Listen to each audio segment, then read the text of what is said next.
thought we were going to lose him 2 months ago, 2.5 months ago, to pneumonia.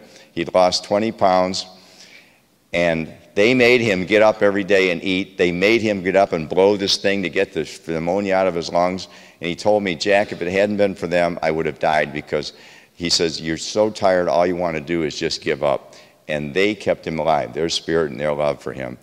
So if you want to know how healthy he is, he was at my house on Memorial Day. And here's what he ate for dinner. You just watch. You don't make a big thing about it, but I ate 2 ears of corn, and when he's down and happy, he doesn't say a word.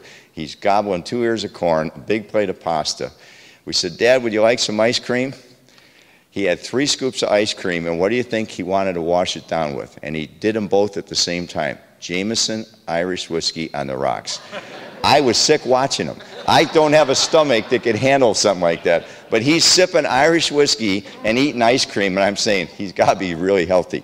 So we're glad you're here with us today. He's 90 years old, and he's young at heart.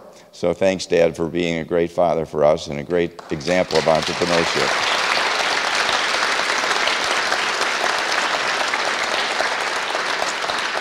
I wrote on this, Umberto, a joining of 2 fine families, because I wanted you to know the award you're getting is coming because of the example he set for me. So now I want to talk about my good friend Butch. I've known Butch and Mary Ellen, I think, for well over 15 years. It might be closer to 20. I think it was back in about 1990 we met. While his business success is well known and widely acclaimed, it is his heart and soul, his strong faith, and his deep conviction, which I believe make him an exceptional man and a role model for the kind of committed personal leadership which our community so urgently needs. Tonight, Umberto is receiving the Jack Hill Senior Entrepreneurship Award. Although we use the term entrepreneur in business a lot, the word first came into use on the field of battle. On the field of combat, the entrepreneur was a charismatic leader whose unorthodox tactics in high-risk situations led to celebrated victories. It's interesting, Mal, and I imagine you can go back in your history and remember those days too, so you never know in Vietnam when you were becoming an entrepreneur. Butch today is founder, president, and chief executive officer of the Fidelity Group, one of the largest privately held insurance brokerage firms in Ohio. The cornerstone of the Fidelity Group has always been its creative problem solving and unique networking capabilities. Now I'm going to stop right here and tell a story on you. I suggested that he tell it tonight, but I'm going to make sure it gets told.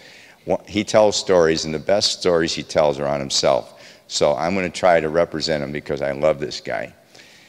So he's trying to get out of this school, and he goes to his accounting professor in his senior year, Vince Panici.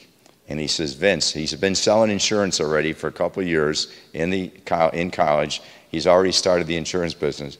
Vince, he says, you're giving me a D, or he said, I'm going to get an F in your class. He says, I need you to change that to a D because I got to get out of here because I got a business going, and I promise you when I get that business growing, I'm going to hire you as my accountant. How about that for bribery, huh? That would be, yeah. Father Niehoff saying, smart kid. This is how these Jesuits train him out here. So Vince Panici listens to this whole thing, and he says, get out of my office. I already took the C to a D. I can't help you any more than that. Get out of here. So he got out of here. He found a way. He took summer school, and he got out of here. And he did hire Vince Panici. He's a man of his word as well. More importantly, what else does he do? He attends daily mass. Then he continues building his business and every day contributing to the community. I've seen him at nights when he's at 2 or 3 or 4 functions like this, where he slides in, he's here for an hour, slides out, and he's 2 or 3 or 4, and then he goes home to a family that he makes sure he gets to and spends time with them. Just a few of these commitments include being a member of the board of the Cleveland Clinic and currently serving as chairman of the government relations as a member of their executive committee, which was created by Butch because he said we could do more work here and it hasn't been done, and the seat was created for him to sit on the executive committee because of the work that he could do with senators and lobbyists and others in Washington in behalf of the clinic and the city of Cleveland. So the words here don't explain all the work that he does to make things happen, the creative side of Butch. He's on the board of trustees of John Carroll University and is a trustee for the Cleveland Catholic Diocese Foundation. He's chairman of the Northern Ohio Italian American Foundation, gentlemen, a charitable organization he helped to establish in 1985. And you guys should be proud of what you do for all the charities here in Cleveland. He's actively involved in Legatus, an international group of Catholic CEOs, founder of the Cleveland chapter, and serves on the International Board of Directors. And I can tell you from my experience, he's very active in all of that, at all levels. He and his wife opened their home, used to be 80 times a year, it's well over 60 times a year now, to raise money for good causes. And if anybody here has ever experienced a night at his home, you know what being treated like kings and queens are all about, because that's exactly, I have never seen him raise a drink or eat a morsel of food when he has a guest in his home. He's too busy walking around making sure everybody else is happy. He's a one-of-a-kinder. Not surprising, Butch has received numerous awards and recognitions and for he and all his family contributions to a better society. I want to talk about just three of them briefly.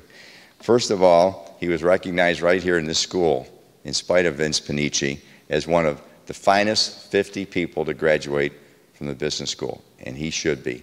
You know what? They did a study once of Fortune 500 CEOs, and they found that 72% of them were C students in college. They understood how to get along and socialize with others. They also understood what they didn't know, like Socrates said, what I know and what I don't know, and they went and surrounded themselves with people smarter than themselves in areas that they were not good at, were never going to be good at, and didn't ever want to be good at. Okay?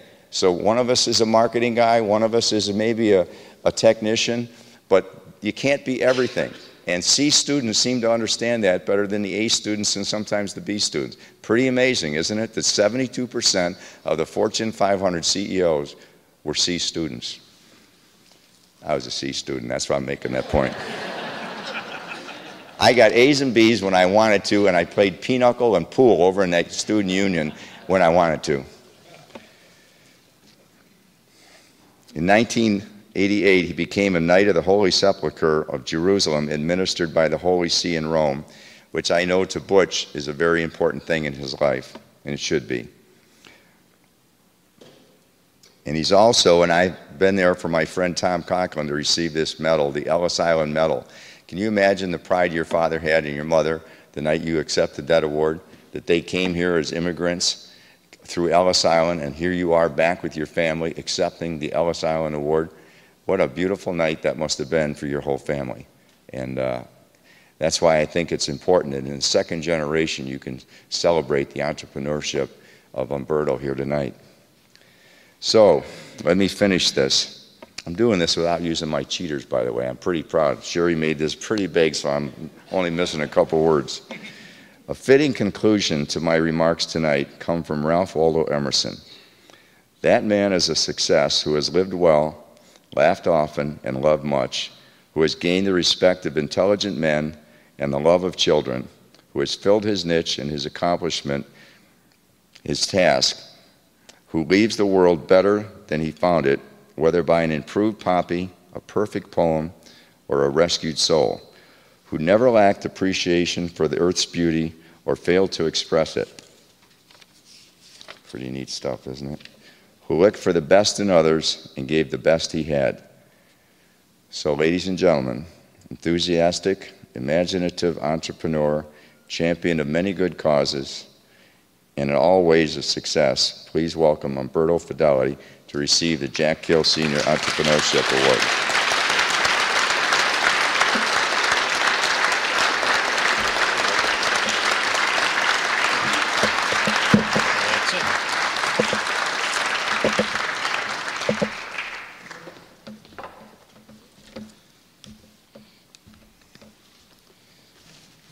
Let's see what we got here, Butch. Some candy in there.